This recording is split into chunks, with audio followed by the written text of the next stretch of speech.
Welcome to Picks with the Professor, the show where a real statistics professor gives you sports betting tips. Cousin Jared, we are here to talk about the Friday first round games of the 2024 NCAA tournament. We've already had some news from when we recorded the first show with Jake until now, which is that McCullough for Kansas is going to be out for the entire tournament. Big deal. That decision couldn't have possibly been influenced by what happened to Florida State in the college football playoff, right? Like with information until after this committee has made selections. I mean, Kansas was either way, but touche. I see what you're saying here. Would they have knocked him down a seed or two? I don't know. You know, it would have been worthy of doing such if you were to try to see them based off how good they are. We've talked along this season about, and we talked about with Jake that those injuries matter. They are so thin. They only have 5 above average players, and he's one of them. Now, of course, we turn our status to Hunter Dickinson and see if he can play, because that even matters more now. So yeah, I stand by what I said about the football and that this should be based off of resumes and have nothing to do with future performance, that this should be rewarding the kids for what they've done. And if they're injured, it should not matter whatsoever. But anyway, that's a whole other ballgame. All committees are terrible. Just across the board, especially ones selecting college teams to play in tournaments, apparently. We are doing NIT, CBI, and CIT picks over on Dub Club. Eventually, the tournament picks will shift to Dub Club. We will not be doing a show as the tournament winds down. We will have a show for the weekend games. We will have a show for the Sweet 16. That might be the last one, the Sweet 16 show. We might do an Elite 8 show. Very TBD on that, on the timing. But we won't have a Final Four show. We will be full into baseball on the shows at that point. So the last part of the college basketball tournament picks and all those other tournaments, all that stuff over on Dub Club. Projections, details on every game, hockey, baseball. We already, Cousin Jared, started out 2-0 in baseball, which is a lot of fun this morning. Anytime. I was having flashbacks to COVID times where I would log on in the morning and be watching KBO baseball at like 7 a.m. It was, I can look back fondly on those times now. Yes. I think it was John Oliver who made the joke that something about like he hopes that in history forward that when they look back on this, when they write about it, that it's basically like things were weird. We tried our best. You just had to be there, because that kind of summarizes a lot of that. But they definitely did show some of that this morning. They showed some of the flashbacks to that and some of the things that they were doing. And of course, had one of the reporters there that apparently everybody loved and knew on the broadcast as well. So it was a nice little throwback to that, where they provided us a lot of entertainment when things happened to be better there than they were here, because that was all, of course, different all across the world. So it was some fun memories, definitely in hindsight now that we're here, much more so that they could bring us some joy in those times. It was a lot of fun there. We'll have one more game, of course, over there before we get to the regular stuff, but a lot of reasons to be over at Dub Club. Sign up, link in the show description. That QR code there will get you $5 off your first month. Kept the summary slide in here in case you're new. Not as good as we would have hoped for college basketball, but still a lot of things to be really excited about, including the plays of the day. The wrong team favored sides, and we kind of like officially designated those as A grades, but a lot of those wrong team favored games were part of the play of the day. So we highlighted one of those already on the Thursday games. Cousin Jared, the show now moves into a little bit of a different style because we kind of had so many games before we were able to focus in on just the bigger games or just the A grades or just the B grades that were so close to an A grade, you might as well, that play it or whatever. And now we're starting to get into more old school handicapping, having to try to figure out what we like based off of our expertise that we've seen a lot of these games, we've seen a lot of these teams, and more specifically how we know the model has treated these teams and where to catch some of those things. We did it for Thursday show. We'll do that for Friday show. Anything else to mention with regards to that? Because it gets a little bit of a different flavor here now going forward before we get started. Yeah, it's a little bit different, but man, this Thursday, like not everybody can take off Thursdays, but most people still have to work on Thursdays. I feel like Friday is always the best day of the tournament. Like you've got the weekend, you've got 2 more days. You had the first course on Thursday. Most people can find a way to get off a few hours early on Friday. Painful those days. So it's just I feel like Friday is always the best day of the tournament. Of course, it depends on what time zone you live in, because when they start, the Eastern time zone, they start at noon, very different than out west where they start at 9 a.m. is a whole different world with regards to how much you can watch. Hopefully, you're able to watch as much as you can handle here. Yep. Games. Friday night is always fun because then we end up with finishing up round one and we get the whole has there been a buzzer beater type stories. Mm-hmm. Fun. But without further ado, we'll start off here. 12:15 p.m. each in the early game Friday, Northwestern and Florida Atlantic. And we take a couple of unders in the early games on Thursday. But we're going to go over here, Cousin Jared, and the main reason is Northwestern's been an over team all season, and people just have not figured that out for the most part. They do play slow, but people, the books, the market, whatever you want to call it, seem to just struggle to understand their offensive efficiency, how high it is. Florida Atlantic has been a team that's had higher numbers all season because they don't play at a slow pace, but they also have a really efficient offense. Because the only way this pick runs into trouble is if it's one of those early sleepy starts, new gym, that sort of thing. That's baked into the books number. It's baked into the model, and there's a reason we're taking a lot of unders because of that.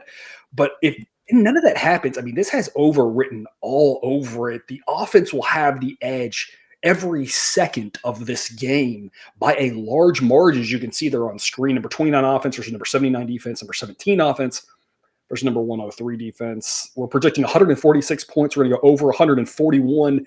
B grade, which turns out to be one of our stronger plays here at the tournament. The B grade did well for us in the NIT here on Tuesday night. Hopefully that can continue here throughout the rest of the week. Cousin Jared, what are your thoughts? I am hoping that Northwestern makes a deep run into the tournament, because I cannot wait for the non-college basketball people that are tuning in to be, amazed by Boo Buie. And that there is somebody named Boo Buie, because that will go a long way. He is a player that will blow up if Northwestern can make a run in this tournament. You talked about the Northwestern side of this. I want to talk about the Florida Atlantic side, a team that has a very good offense, but their pace is it's above average, but kind of more middling more than anything. And so Sideline has more than a few times said, hey, we need to be taking an under here because the pace is not that high. And in general, those unders in Florida Atlantic games have not worked out because their offense is so efficient that they still find ways to put up lots of points. So completely agree with you. Northwestern, because of the style of play in the Big Ten in general, doesn't get to show off their offensive chops. But for me, this is more about Florida Atlantic and that offense being very, very efficient. I like to back their overs anytime the Sideline tells me there's a slight edge in that direction. And of course, we can talk about the offense and how good they are, and the defense and how bad they are. It's kind of the same story, either direction. We talk about Boo Buie, of course, A grade name, also a very good college basketball player, of course. We'll make sure no one catches it. We're not dismissing it. And most importantly, he's also a very good college basketball player. Yes, also very good. Colgate will take on my Baylor Bears here in the second game, early slot. Baylor has struggled a few times in the tournament in this early slot. I know because I've been there, not literally at the games, but I've watched them. Well, but there was a Fiesta Bowl where you were there. There was a Fiesta Bowl I was there that they struggled into. There was a Cotton Bowl that, for whatever reason, they decided to end the game after 3 quarters with Baylor up 3 touchdowns. It was a weird scenario that year. But, I don't make the rules. Colgate plays slow. They're better on defense than offense. Baylor has a fantastic offense, but they've played just slower and slower and slower as the season's gone along. I don't know this. And slower and slower. Yeah. And I don't, I don't have a personal line to Scott Drew, unfortunately. He's a very busy man. But I hypothesize watching this team throughout the year that they just kind of were thinking about the tournament and what style they wanted to play, playing a little bit more under controlled and maximizing their possessions. And that it just seems like that must have been what they were preaching every week, because they just got a little bit slower, a little bit more controlled, a little bit, every single week, a little bit more. And that doesn't mean they didn't have some games that went over. That Texas game just stands out as one where both defenses were just like, nah. But Texas was more of an over team this year, whereas Colgate, not that their offense is terrible for their conference. It's just that they're better on defense and they play slow. This seems like a game that neither team's going to want to push the pace. If we have any of that early game new gym issue, this under looks pretty strong. It's only a C grade, under 138.5, model saying 137.5. But it's one that, knowing that the model was really liking those Baylor overs as the season went on, which was about 50-50 on them. It passed a handful of times and it went over, a handful of times, about 50-50 at best. I kind of like this under a little bit more than the grade would indicate. Because Jared, what's your take? Yeah, I agree with that, mostly because Colgate has relative to their competition, especially has a pretty decent offense. But they just have not played a defense like they're going to see in Baylor all year. And so the fact that I think you can knock down their offense a peg in this game, combined with Colgate's pace that they naturally want to play at, and Baylor, who, to your point, has had no interest in going any faster, especially the back half of the season. I just think that the combination of Colgate's pace and them seeing this type of defensive capability, Baylor not the best defensive team, but much better than most of the teams that Colgate's able to play against. I think that'll be the difference here. And Colgate's offensive rating has honestly kind of gone down as the season has gone on. There was a point in time where they were, 108, 107, and they slowly been trickling down more towards average. So I think any way you slice it, I just don't see there being a lot of points scored in this game. Yeah, people might not have paid much attention to Colgate this year, but they went under almost twice as often as they went over. And in their games against the quote unquote better competition of the season, I'm going to throw Yale in there because Yale was a pretty solid team. They put up 50 against Yale in a game that massively went under. They put up 55 against Arizona in a game that went under. They put up 57 against Illinois in a game that went under. And they even got to 75 against Syracuse, but that game also went under that number. So not to say it can't go over. It's just there's a lot of ways we can get to the window, a lot of different things that can happen to get this under. That's what we always talk about, right? We are not trying to predict the future. I don't know exactly what will happen every single game. Nobody does.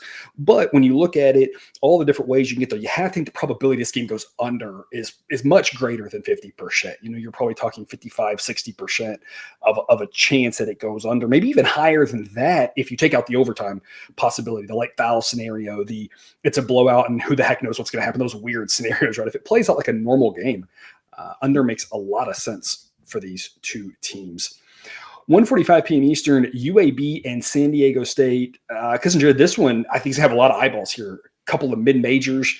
UAB, a team that we've talked a lot about this year, taking a step back with Jelly Walker moving on to professional ball.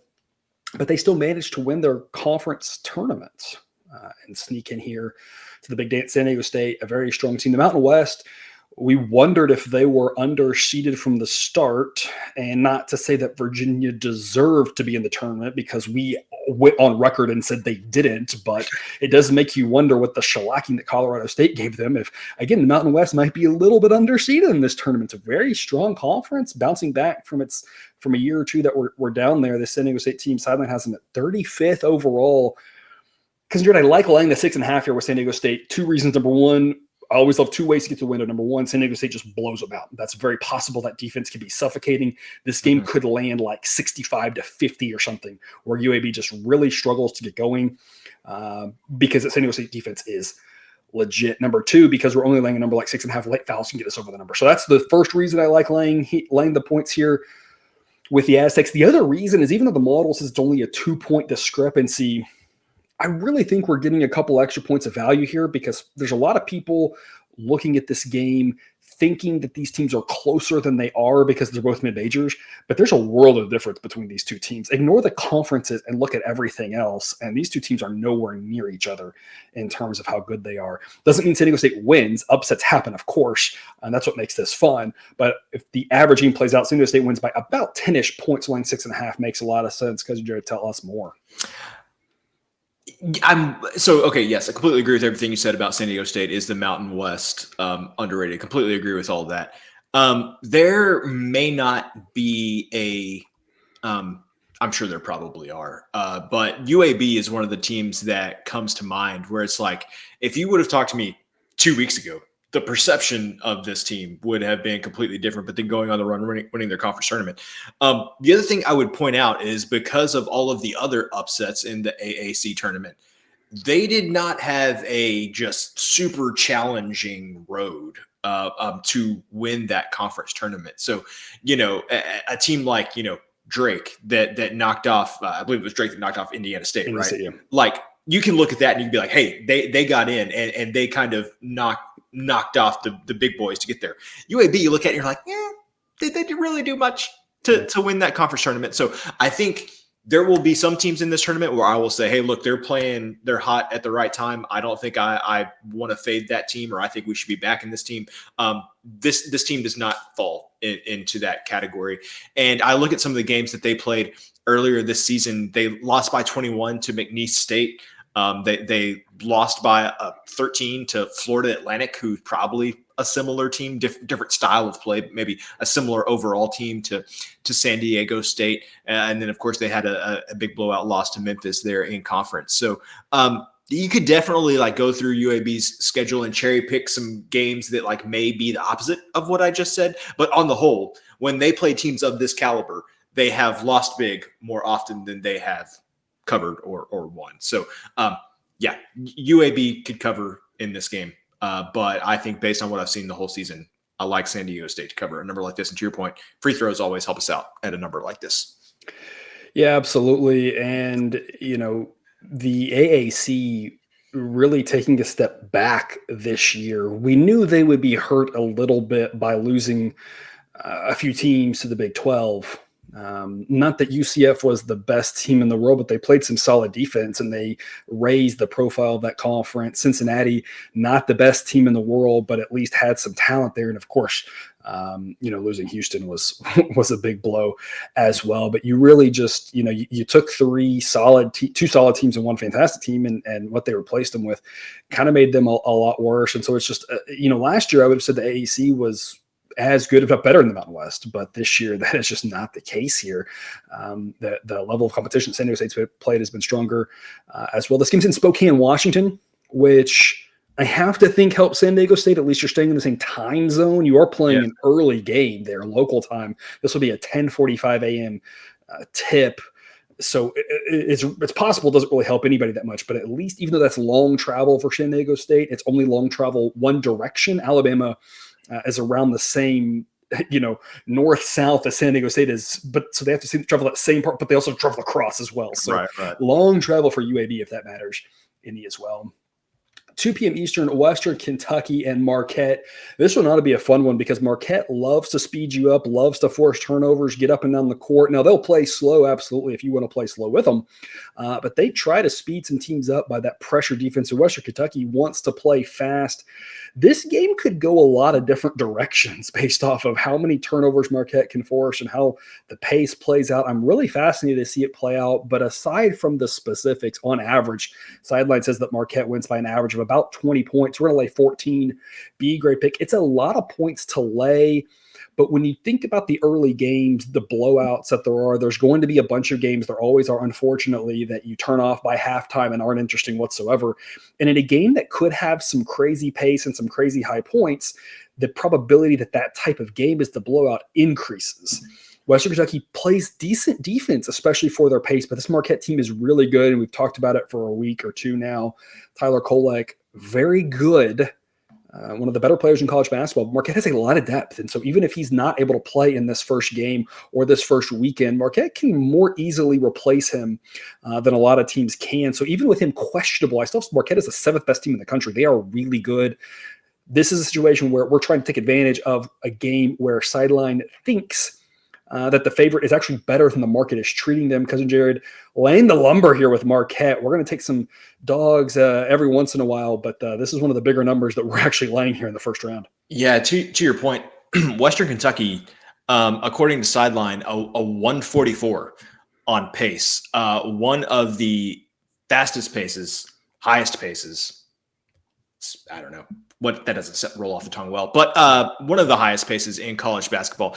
They just try to make everything funner. One of the funner paces. I like that one. That works. Yeah, one of the more. I'll go one further. More funner paces. But the problem is they are just wanting to make everything happen faster. And when everything happens faster and more things happen, Marquette is just better at absolutely everything than Western Kentucky is.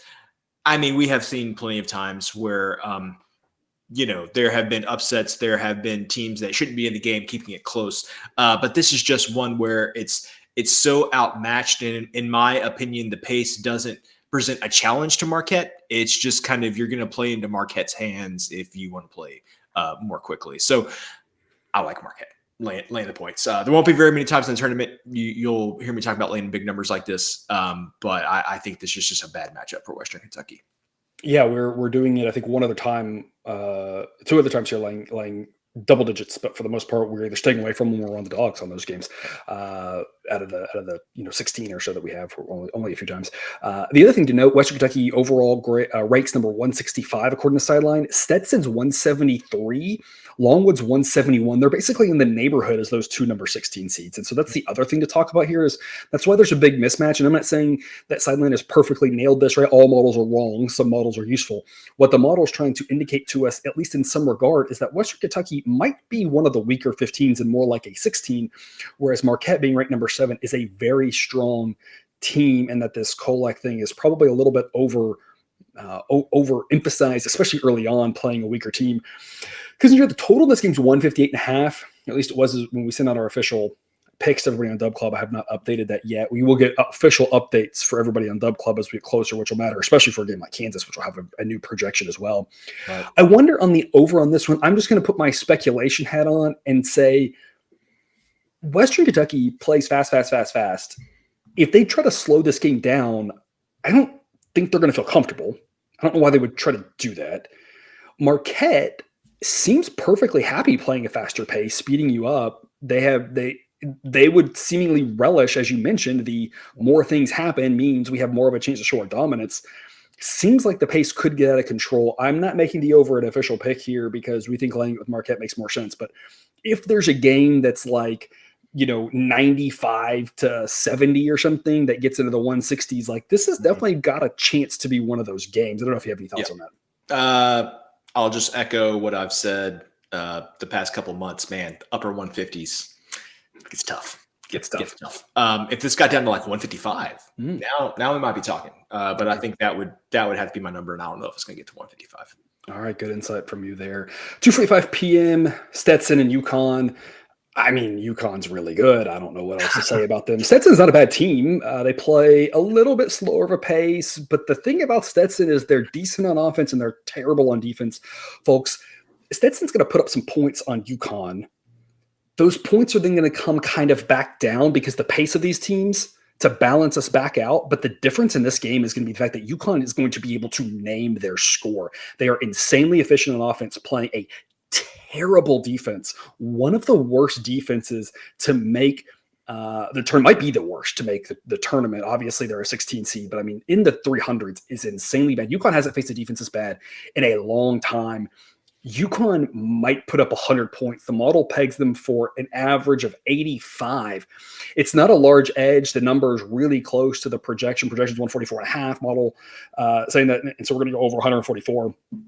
I'd much prefer this at 140, but while I'm not sure how many Stetson gets because of the pace, I don't think the pace is going to be a problem. UConn might score every time they touch the ball. They probably won't, but they might put up 100 in this game because we don't need Stetson to do that much to get us over. What's your take on this one? Yeah, so you want to focus on how bad Stetson's defense is. I want to look at their offense and say, like, hey, for like a 16 seed, this is not a bad offense. No, like there have definitely been worse offenses. And so I think there have been plenty of times where we've seen these 1 versus 16 matchups and like the 16 seed just is incapable of doing anything offensively or defensively just because they're middle of the road on everything. And Stetson way below middle of the road defensively, but they are above average offensively. I think they are going to surprise people with how many points they score in this game. Now, Connecticut could double them up on points. But I think Stetson's going to score some points. So I think if you're looking at the total on this one, I think over is the only play almost based on both sides of Stetson, both offense and defense.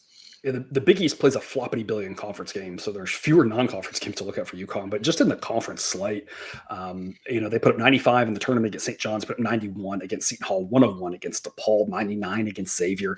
So they can get some big numbers. But I want to focus in on some of the non-conference games that they play that are against comparable opponents, right? Gonzaga, UNC, Kansas, right? Texas, Indiana, not comparable to Stetson whatsoever. When you drop down to this tier, they put up 101 against Arkansas, Pine Bluff. They put up 84 against New Hampshire, 90 against Manhattan, 87 against Mississippi Valley State. 107 against Stonehill, and 95 against Northern Arizona. On average, that's getting you to about 90, 92-ish points. Even if you drop that just a little bit for the neutral site aspect of it, UConn gets to the upper 80s. We don't need Stetson to do that much. As you mentioned, their offense isn't bad. Now, UConn's defense, of course, is great, but we just need Stetson to do a little bit here to just kind of get us into the, mid-50s maybe, and we got a good shot at this over.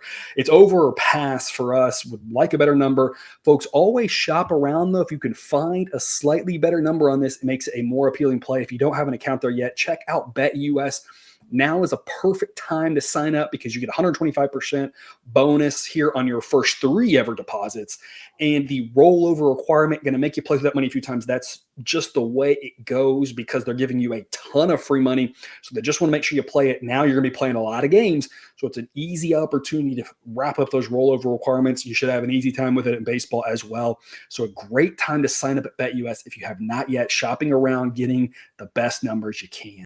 BetUS, America's favorite sportsbook and casino. Live betting and racebook. We're celebrating 30 years with a historic offer. A 125% sign-up bonus on your first 3 deposits. Plus 10% gambler's insurance. Get started today. BetUS, where the game begins.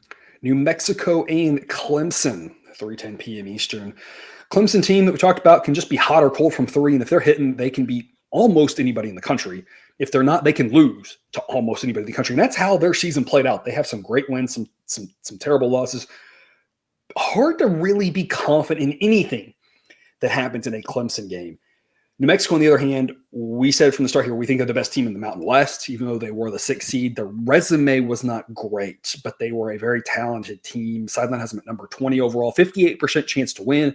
We're going to back New Mexico minus 125. It's a C grade pick. The B grade threshold, you're looking for more like minus 105 plus odds. Gets you to that A grade threshold. I'm not sure we'll get there. Maybe we do. We never know where the number's going to go. To me, I really like New Mexico. I can't be overly confident in New Mexico, not because of New Mexico, but because of Clemson. And that's where the odds and the number you lay here, the price, that's where it matters. Just because we're towards the end of the season, we always talk about don't lose your principles of making smart picks, being price sensitive, etc. Because in a situation like this, Clemson is so who the heck knows. Laying minus 125 is going to cost you more if Clemson is a good game than minus 120, minus 115, minus 110. So this is really just all about the price. We like New Mexico. Just don't want to lay a huge number. Because, Jared, how are you approaching this game? I think I mentioned earlier about teams that get hot at the right time. New Mexico, hot at the right time.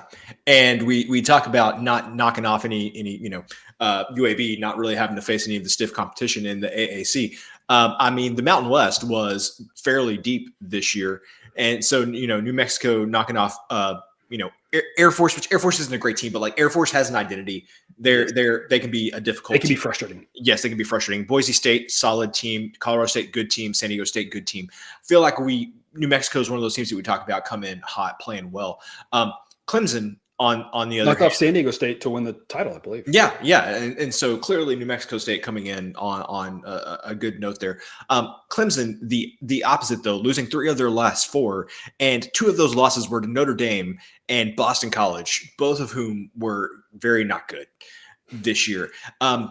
So I think the trajectory of these 2 teams puts New Mexico as the favorite. The other thing is just Jalen House. Like so much of college basketball during the tournament comes down to guard play. Who's going to get the best guard play? And it's like I feel like Jalen House is going to be the player on the court from New Mexico that I have the most.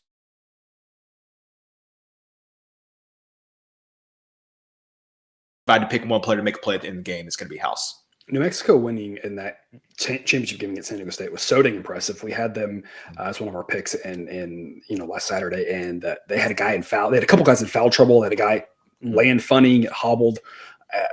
House takes a technical, and they sit him down to kind of cool him off a little bit. And they withstood San Diego State's best punches and came on top. It was a very impressive win. And that's what we talk about. This is a very good team. The Mountain West is a good conference. We'll see here. We already saw Colorado State. We'll see. We're recording this Wednesday afternoon. Viewer, by the time you're watching it, may be already Thursday. We'll see how Boise State handles Colorado in a game that, we love Colorado as well. In that one, we've been backing them a lot this year. So we'll see. But overall, this Mountain West we think is really good. And Clemson, the AC is big enough. They've got a couple good teams, but when you can highlight some real sketchy performances against some of the weaker teams in the ACC, that's concerning. They can turn it on, though. Again, that's the biggest thing about Clemson. They live by the three. They die by the three. They've died a lot lately, and if they can't figure out a way on a neutral court, new gym, might be difficult to get that going. That's going to be the only way that they can win this game. We'll take our chances with New Mexico. We'll lay minus 125. We lay a little bit higher, but in general, we just want to make sure we get a good price here. The lower, the better because of Clemson's variability. Side note, this game is rated as the best game of the day Friday. So definitely want to keep your eyeballs on if you can. Wrapping us up for the early slot, Yale and Auburn. There is one other early game that'll be Florida and whoever wins between Boise State and Colorado. Cannot handicap that game, do not have a spread, can't make a pick on it. So last one here for the early slot that we can cover, Yale and Auburn. Auburn, according to Sideline, the fourth best team in the country. Obviously not a resume worthy of a number one seed, but they kind of remind me a little bit of UConn last year. Not quite the same. Obviously, UConn's dominance was insane last year. But a similar story as a 4 seed. You say this team's a lot better than a 4 seed. They have to be there because of, XYZ. But this Auburn team is really solid. They're good on offense. They're good on defense. The number that we're going to lay here, or that we would lay here if we were going to, would be 13. That's just such a big number, though, that we rather would go with the over 139. Model says 145. It's a B+ grade.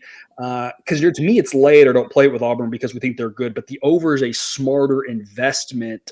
Like we said, we don't like to lay a bunch of big numbers. We're not going to do it often. And so if we have a chance to play an over that's a B+ grade, sign me up here. Yale doesn't play fast, but Auburn can definitely put up some points. What's your take?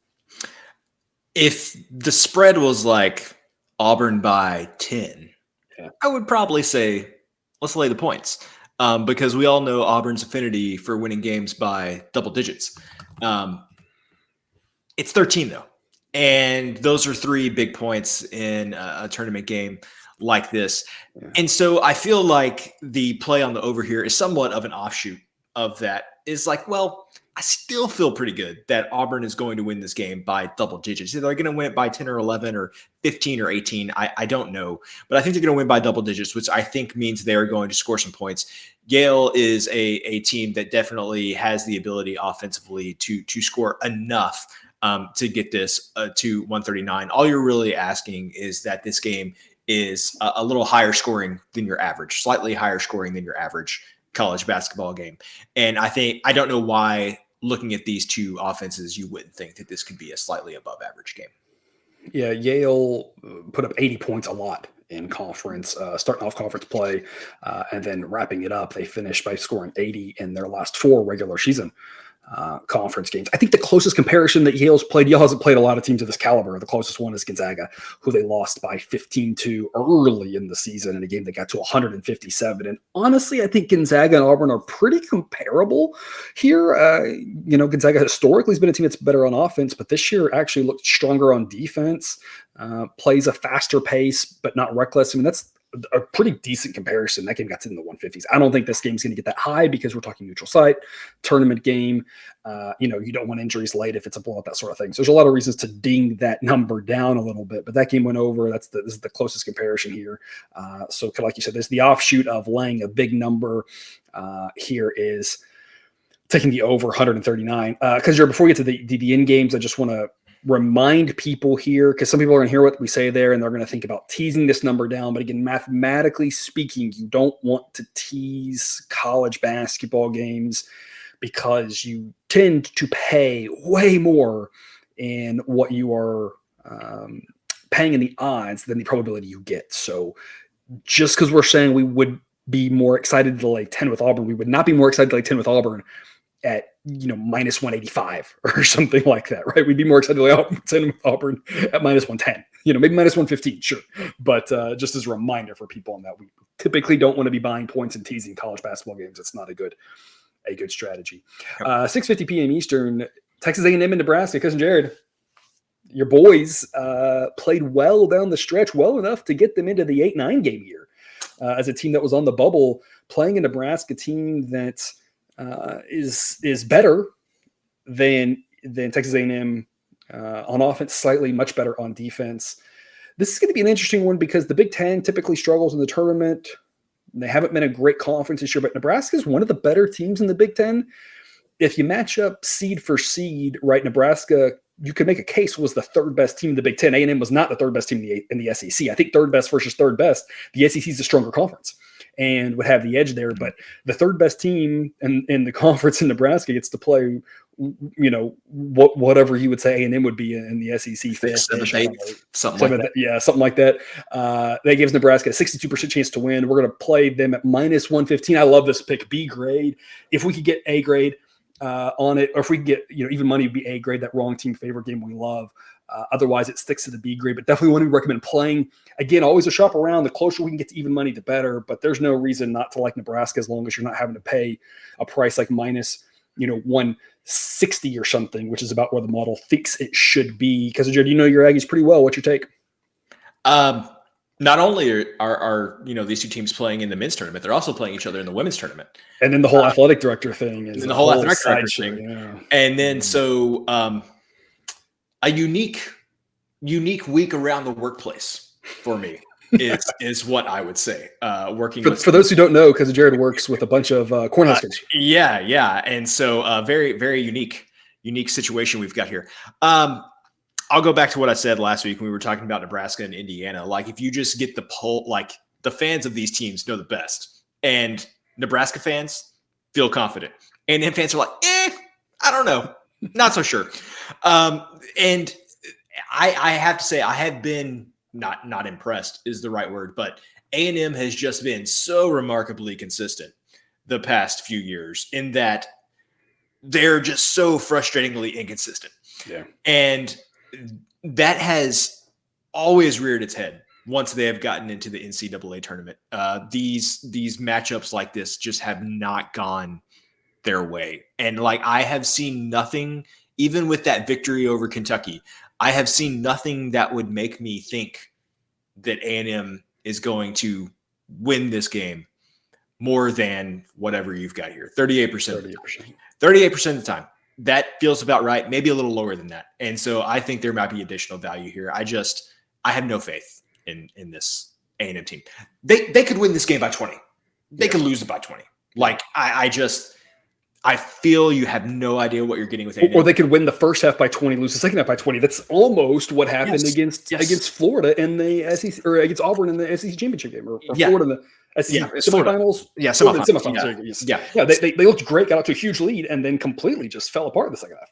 Yep. And so not only do I think Nebraska a better team, but I also would be willing to pay a little bit of a premium just because Nebraska is the more consistent team. And I feel like I know exactly what I'm getting from them.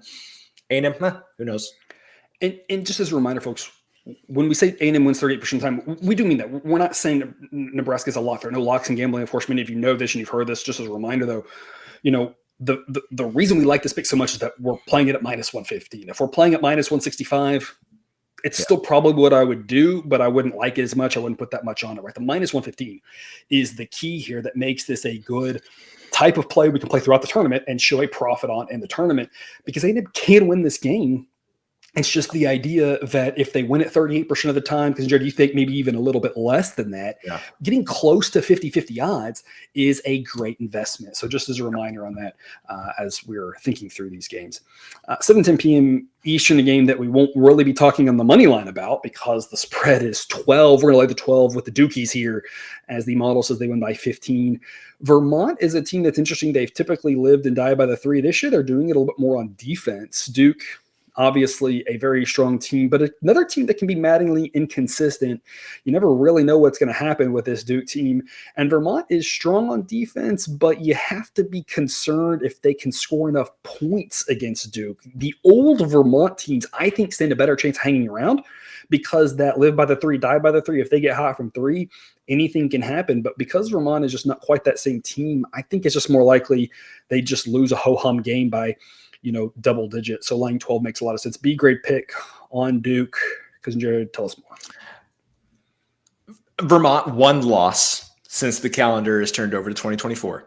That's impressive. By any usual metric, you would say this team is coming in hot. But they have actually, They have actually won their last 4 games by 7 points or less, which that's good that they're winning them, but at the same time, not going up against great competition in those games, of course. And you flip that over to Duke, and yes, Duke lost to an NC State team that got hot. They lost to North Carolina that last game of the regular season. But when they've played those bad ACC teams, bad may be a little strong word, lower tier ACC teams, Duke has taken care of their business and won a majority of those games by more than 12 points.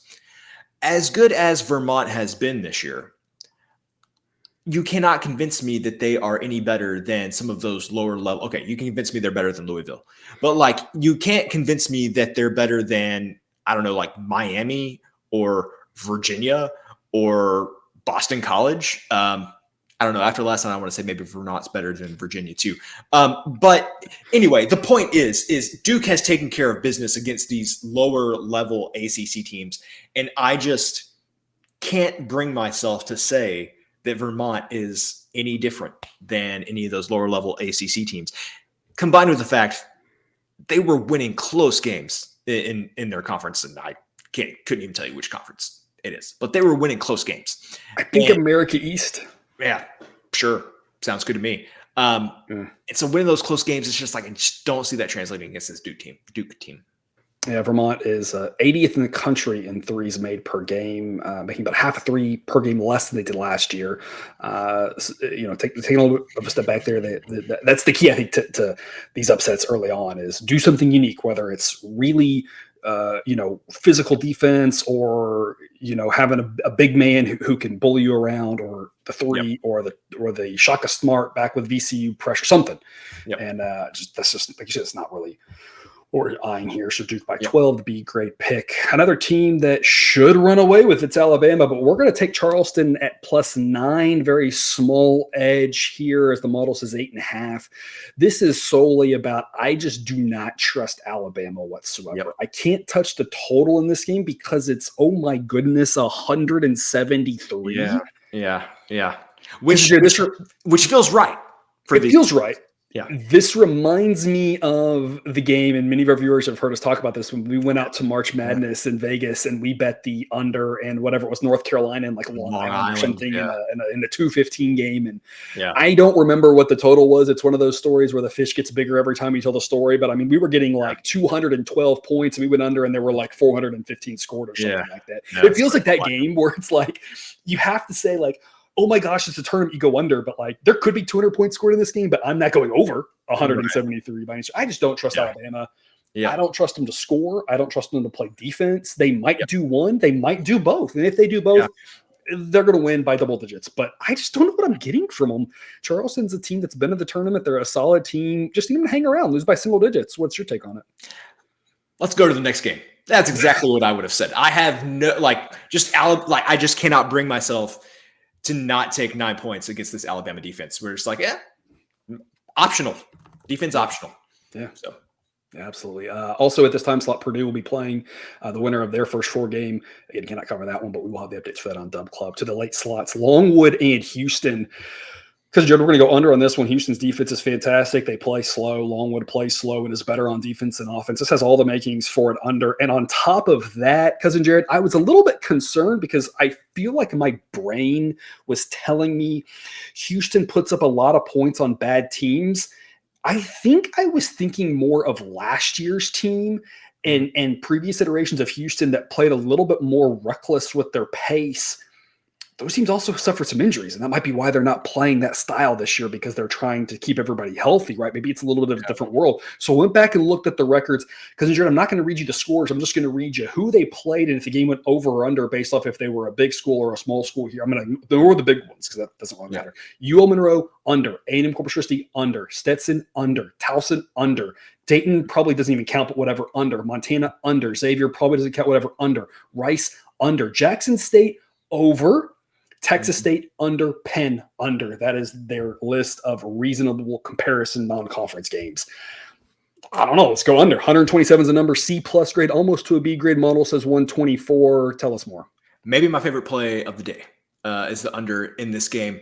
And I am also calling my shot. Virginia is not going to be the team that scores the least points in the opening round or the first round. It's going to be Longwood because I think this game's going to be about 70 to 43 or something like that. I think Houston just crushes them. The one other thing I would say is Houston has dealt with some injuries down the stretch. I think they get up big in this game and then just pack it in offensively, just start hanging on to the ball, running down the clock, get to the next round. And in like every year I can remember recently, they've struggled with injuries. So it's on Kelvin Thompson's mind, of course, right? They are at this point, it's like everybody's hurt, everybody's on bandages and that sort of thing. Everyone's in the trainer's room. So yeah, absolutely. It's take every second of the shot clock, minimize the possessions, get the job done, get the heck out healthy, and move on to the next round. They've got 6 games to win in their mind. And so no reason to run up the score anything in this one. So yeah, I'm with you. It's only a C+ grade here, but I think this is a pretty strong under here from just a pure handicapping standpoint. Yep. 9:40 p.m. Eastern, James Madison and Wisconsin. James Madison, a trendy pick. They're very good. Will not say they aren't. I think the difference is this Wisconsin offense. We've talked about it all season long that Wisconsin's been more of an over team. Their pace isn't fast, but they're efficient on offense. They're very similar to Northwestern in that regard. James Madison's pace is fast. We're going to go over 145. B grade pick model says 150.5. We only have a handful of B grades because, Jared, this is definitely a B grade that we think is worth an investment with only one A grade in the first round so far. It's like B's are the new A's, right? Yeah, and I think James Madison, has played in enough decently big games where they're going to feel comfortable trying to play their type of game here. And I think that's all that we need to get Wisconsin over the hump here because their offense is so efficient. And so I think you're just asking both of these teams to do what they have done all season. And so I like this one. And James Madison, like obviously a good team, a team that has been good for a little while. Like I don't think they're going to show up and just lay an egg in the tournament. So I like this. I think both teams are going to score points. Yeah, Wisconsin had no problem playing at Illinois' pace in the Big Ten title game. Illinois, a team that plays faster. Probably the best comparison you can make is the last game Wisconsin played. That was their 4th game in 4 days. They can get to 180 points. I'm not saying this one does, but clearly 4th game in 4 days, they had no problem playing faster. So you see that number of pace on the screen. They had no problem going faster. James Madison wants to go fast. You can't, and I'm not saying Wisconsin's going deep in the tournament. Who knows? But I don't feel like you can compare this Wisconsin teams to Wisconsin teams in the past because they are different. They're just different. Yeah, this is one of the better offenses they've seen that they've had, and the defense is not great. James Madison should be able to put up some points in this one, so it should be an interesting contest. The model has it pegged right around 5. The spread's right around 5, so should be a pretty interesting ball game. A lot of people are picking this as a 12-5 upset. Sideline says 2 out of 3 times Wisconsin wins. So, hey, 1 out of 3 things happen all the time. So very possible it could happen. We're going to stay away from that, though, and just go with the over. And we might have late fouls. We might have overtime. So a lot of ways that can help us get over as well. 9:55 p.m. Eastern, TCU and Utah State. We've talked about the Mountain West being battle-tested, being stronger than people realize. Here's the thing. The Big 12 is the best conference basketball. I saw a tweet the other day. It was like 72 computer systems that someone aggregated, and every single one of them had the Big 12 as the best conference. I don't have that in mind. I've thought about doing something like that. I just haven't done the code to average out all the rankings and find this out. But I guarantee you the Big 12 will be number 1 in mine as well. It's unanimous. And so I like picking a lot of these Mountain West teams because I think they're going down a level in competition in most of their games. This is not that case. Utah State is going to play a team that is just as good as San Diego State and New Mexico, the top teams in the Mountain West. TCU is going down a level because they're used to playing Iowa State and Baylor and healthy Kansas and Houston and playing at venues that are very tough to play at, like the Iowa States of the world, like the Kansas States of the world. Very different world. Here playing at BYU, which is just a random Tuesday versus getting Utah State a neutral site. We're going to take TCU minus 160. Model says they win about 2 out of 3 times. Only a C grade pick. The B grade threshold is minus 135. I don't think we're going to get there, but we like being on TCU here. It's just what we are trying to indicate is the price is high enough that we just don't want to go too heavy on it. Don't put TCU in all your money line parlays because even though they're minus 160 and we think they win, we just don't want to pay too much for what we're getting here. So we're on TCU, but at minus 160, we aren't going full steam ahead with all of our money, I guess is what I'm trying to say. Because, Jared, what's your take on this game? Yeah. So you mentioned that New Mexico was the 6th seed in the Mountain West tournament. I would take, and like, I don't know exactly how this would play out, but I would take the top 6 in the Mountain West against the top 6 in just about, and like not take them, but I think it would be a good matchup between the top 6 in the Mountain West and just about the top 6 in any other Like conference. they could go 3-3 or so Yes, against just about everybody. Yes, except the Big 12. Yeah. That is the only conference where I would say, you know what, Mountain West, you're good, but just the top of the Big 12 is different from the top of the Mountain West. So I'll be backing a lot of Mountain West teams this weekend. Utah State's not going to be one of them, just because I think this is the specific type of game where the Big 12 shows you how deep and competitive they were this year. Some team may get knocked off, but I think you're going to see a lot of these lower seeded Big 12 teams win at least one game, and quite a few get to the Sweet 16. Yeah. That'll wrap us up here with the late game on Friday and the final iteration of the first round. I hate the committee for pairing these two games. So yeah, round whatever. If you're playing the drinking game for all the shows that we've done, all the content we've done this week, you're probably pretty hammered by now if you drank every time I said I hate the committee for what they've done here. I love backing Grand Canyon. I think the St. Mary's team can make a run. Sidelines got this at 5.5. The spread we pulled was 5.5. It's really difficult to say here. St. Mary's should win, but when you're laying a number like that, it might be close, it might not be, and the money line price is just too steep to mess with. So we're not touching the side. The total on this one's 131.5. The model says 131. I'm going to go under because Jordan, I'm going to go under for one specific reason, and that is when St. Mary's is peak St. Mary's, you just never know if the game's going to get to 100 points. And that's the bottom line. Yep.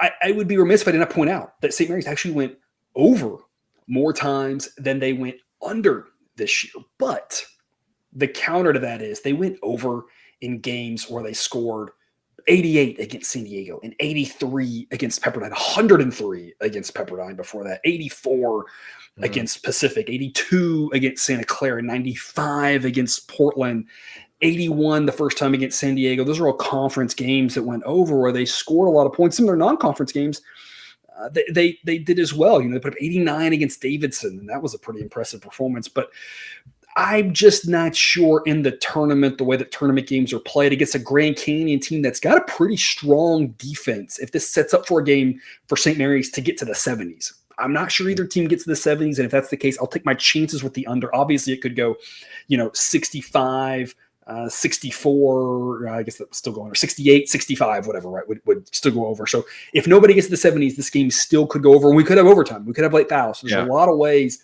this under gets busted. So that's why it's not a strong recommendation for us. It's not our favorite pick of the night. But I think the under makes more sense than not because knowing Grand Canyon's defense, knowing St. Mary's style, when St. Mary's plays a real defense, they lock it down. They go a little bit more cautious. When they play a crappy defense, they get up and down a little bit more. They have more fun. They shoot more. They score more. Everything's rolling great. I just don't think they can do that against Grand Canyon. If they were playing Longwood in the first round, that's a different story. But they just are going to have a harder time, I think, with Grand Canyon. So we're going to go under the slightest of leans, really, at a number like 131.5. I'd really like mid 130s for this. Mid 135s. Mid 130s, like 135 seems a lot stronger, but as it is, still going to lean under. Cousin Jared, how are you handling this game? I am going to go back to my skills of watching sideline, and sideline love to tell you to play a St. Mary's over. And I was like, I'm not being baited into doing this. I'm not doing it. So just the fact that sideline is flipped here and is saying under, even if it's just a lean, I think that is plenty of reason why we need to be on the under here. Sideline was seeing something with St. Mary's this year, and now it's flipped, and that's a good signal. Yeah. That's every single game. Again, remember, all of the every single game. It's 14 of them. The other two only on Dub Club because we don't even know who's there yet. All the NIT picks, all the CBI picks, all the CIT picks, all that stuff on Dub Club. QR code there will get you $5 off your first month. Same with the link in the show description. Otherwise, though, Cousin Jared, parting words before people embark on the first round of the best weekend in sports. Let's see who can set the record for not moving from the couch for the longest period of time. That's going to be my goal. There you go. There you go. I feel like we're all in that competition. Yeah. That's all I've got for you today. Thanks for watching. We'll be back for a show for the weekend games later. Otherwise, though, best of luck. We'll see you on the other side.